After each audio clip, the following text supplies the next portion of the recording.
Today on Public Eye News, a German auto parts manufacturer decides to make its U.S. headquarters in Detroit, and later an evacuation order for an Ohio town is still in effect from a chemical leak as crews continue to work. Amy Jordan will have your weather forecast for the next couple of days, and later Reed Hall has today's sports breakdown. I'm Bianca Kroll. And I'm Bradley Seaborg, and this is Public Eye News.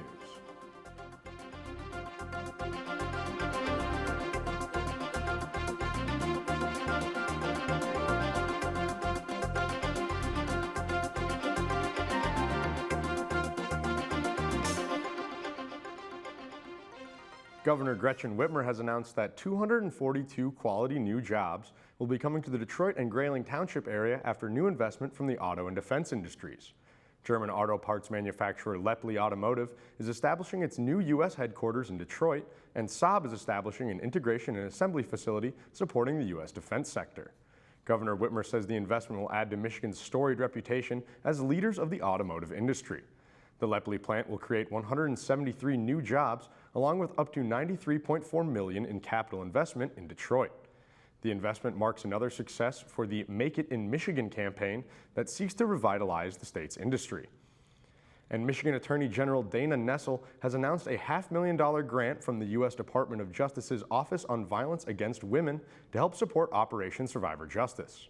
Operation Survivor Justice is a program that works with the U.S. Marshals, local county prosecutors, the Attorney General, and the Michigan Coalition to End Domestic and Sexual Violence to apprehend and return fugitives with outstanding sexual assault warrants. Nessel says the grant will support their ability to apprehend cold case sexual assault fugitives and bring justice to a countless number of victims. So far, the program has had 4 defendants extradited to Michigan and has eligible cases involving over 800 defendants previously charged and out on bail, believed to be outside the state.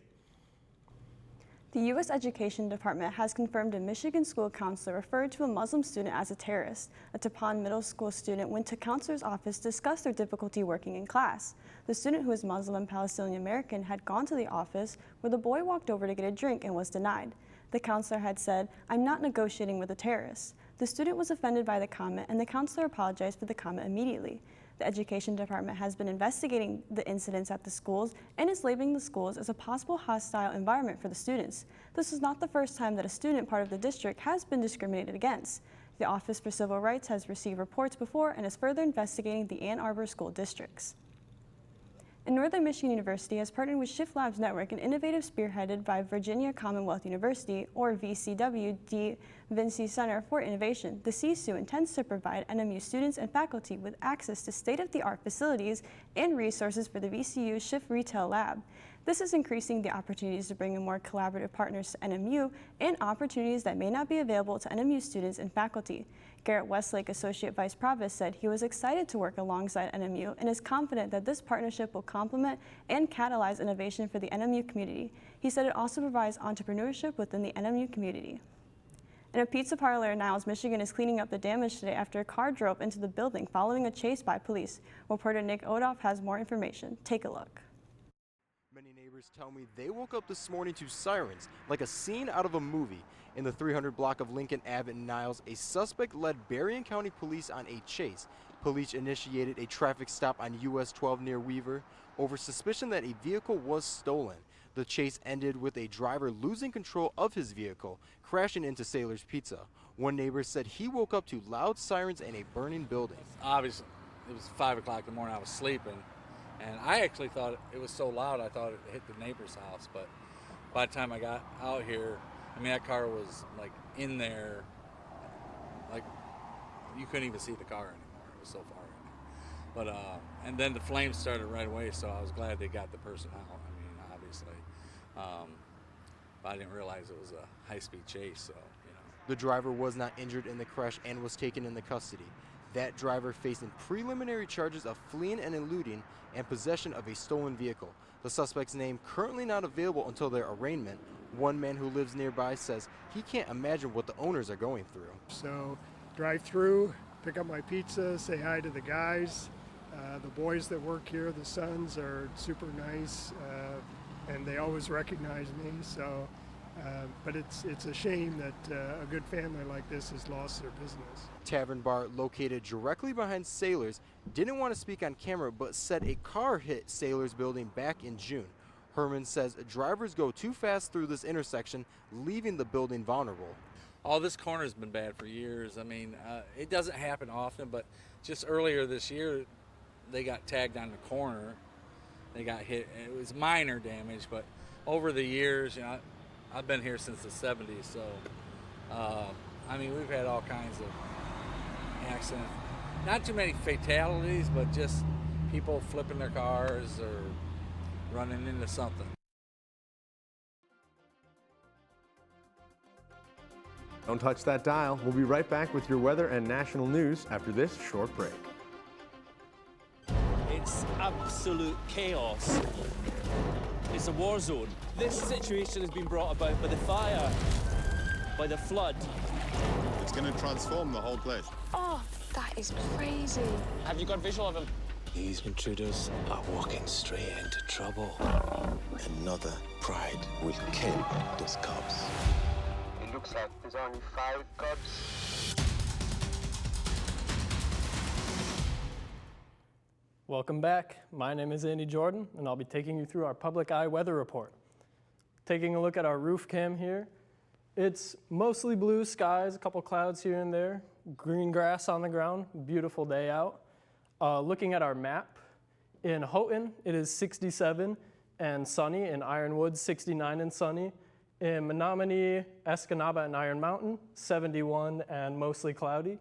Taking a look at the east side of the map here, it is 70 and sunny in Manistique. In Sault Ste. Marie, 66 and sunny. And back here in Marquette, it is 66 and mostly sunny. Looking at our current conditions, again, mostly sunny, 66 degrees, winds at south at 7 miles per hour with a barometric pressure of 29.87 inches and steady. Looking at tonight, we have clear skies, a low of 56, winds southwest at 6 miles an hour, and our moon phase will be a waning crescent. Looking at tomorrow, 71 degrees and sunny with a low of 56, and winds west-southwest at 5 miles per hour. Looking at this weekend, on Friday, it'll be 74 and a high of 74 and a low of 59. Saturday, a high of 71 and a low of 58. Sunday, a high of 68 and a low of 58 with sunny skies across the board. And that is it for your weather update. Back to the desk. Thanks for that weather update, Andy. Looks like the sun and the warm weather will be sticking around for a little while longer. Now for our national news. Starting in Whitewater Township, Ohio, an evacuation order has remained in effect as crews continue to work at the scene of a dangerous chemical leak. Tuesday afternoon, styrene, a toxic flammable chemical used to make plastic and rubber, began leaking from a rail car. According to reports, the rail car is no longer venting, but it won't be removed from the tracks until officials deem it safe to do so. It isn't clear when the evacuation order will be lifted, and the area affected includes a mix of businesses, homes, and has caused multiple schools in the area to close. So far, no injuries have been reported from the leak, but officials continue to closely monitor air and water quality levels. And on the campaign trail, both candidates continue to ramp up their push to Election Day. On Friday, Vice President Kamala Harris will visit the U.S.-Mexico border in Arizona, attempting to turn the issue of immigration into a strength. Former President Trump has built his campaign around a strong border and cracking down on immigration, and he has criticized Harris's role as the border czar. Harris has lauded her experience as Attorney General of California, where she claims she frequently prosecuted drug and people smuggling rings. On the vice presidential side, J.D. Vance says he doesn't need much preparation and won't be holding a debate camp ahead of his October 1st debate with the Democratic vice presidential nominee, Governor Tim Walz. So far, no second debate between the presidential nominees has been arranged, leaving the vice presidential debate as the final confrontation between the candidates before the election in November. An investigation into a U.S. naval base located in Guam is taking place after reviewing a serious threat. The lockdown following the threat has since been lifted. Reporter Nick Delgado has more information from the naval base in Guam. A stop to military operations here midday Wednesday. Naval Base Guam's main gate off Route 1 Marine Corps Drive closed. A line of cars are backed up outside as no one was allowed access in following a bomb threat the Navy received at 12:15 Wednesday afternoon. Those living and working on the southern military installation were forced to shelter in place. This message alert even sent to them stating the security forces were the ones who got the call and that officials were securing the Coast Guard buildings and multiple barracks following the threat. An explosive ordnance disposal team and other emergency responders were activated to both locations to assess the threat. By 2:30 Wednesday afternoon, the Navy posted on social media that information for pickup of students at the base's elementary and middle schools would be announced after the all-clear was given.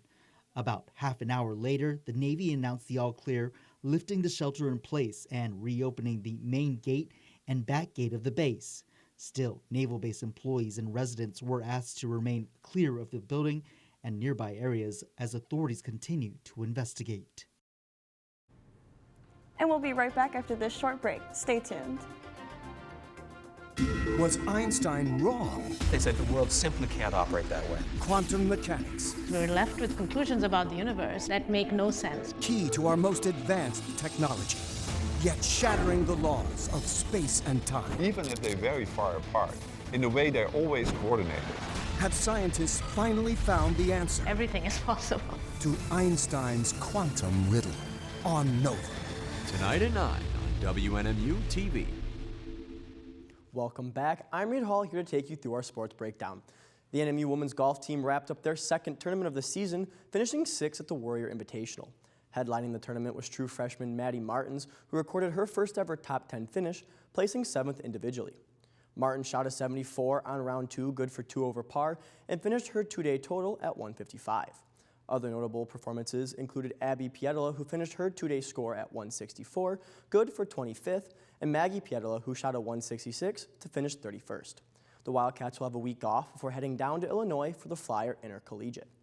And swinging on over to baseball, where the Detroit Tigers continue to make a push for the postseason. The Tigers hosted the Rays yesterday afternoon to start their 6-game homestand to conclude the regular season. It took the Tigers just under 2 hours to snag the victory, winning 2-1 thanks to Wenzel Perez's 2-out, 2-run ground rule double in the 5th. Skubal took to the mound in this one, spinning a masterful 7 innings of scoreless baseball while striking out 7. With the win, the Tigers now sit 2 games up on the Twins for the final playoff spot after the Twins fell 4-1 to the Marlins last night. If the Tigers can complete the comeback, they'd be just the second team in history to make the playoffs after being 8 or more games under 500 in August.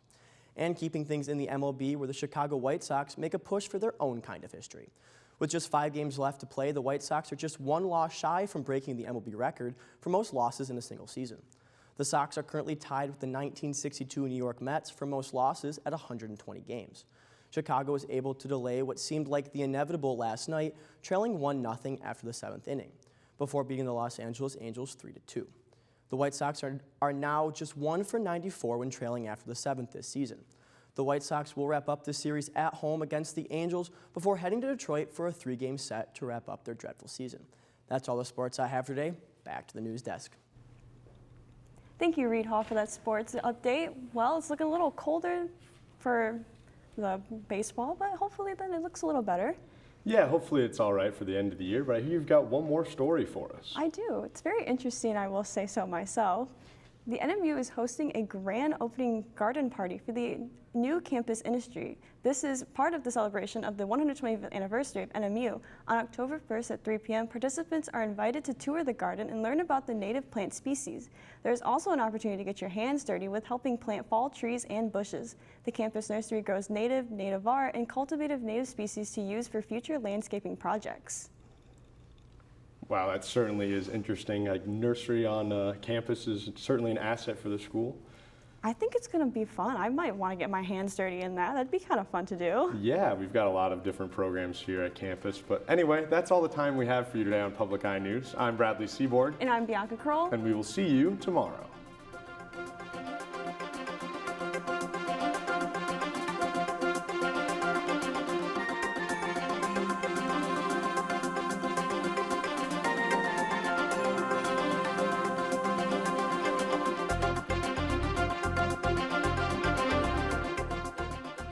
The preceding program was produced by WNMU TV, Northern Michigan University Public Television, in studios located in Elizabeth and Edgar Hardin Hall.